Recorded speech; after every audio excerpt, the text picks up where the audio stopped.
Do you need to defrost frozen corn on the cob before cooking? Hello, corn lovers. Today we're diving into the world of frozen corn on the cob and answering a burning question. Do you need to defrost frozen corn on the cob before cooking?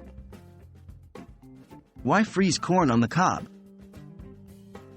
First things first, why do we freeze corn on the cob?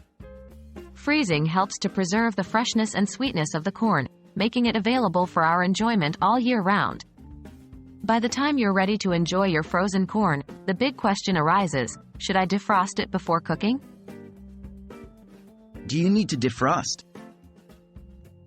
The answer to this is simple.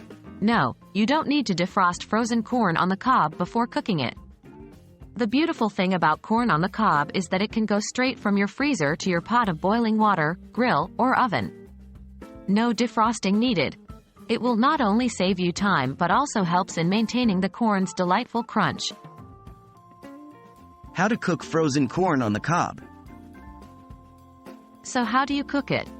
For boiling, bring a pot of water to a rolling boil, add a pinch of salt, and then place your frozen corn in the pot. Cook for around 5 to 8 minutes. For grilling or roasting, it may take a bit longer, about 15 to 20 minutes, but the result will be a delicious, charred flavor.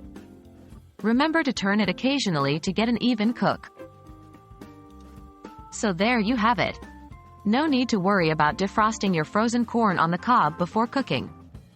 This little shortcut is a total game changer for your kitchen routine. We hope this answers your question and makes your corn cooking adventures a little easier. Enjoy your corn on the cob, and remember, no defrosting required.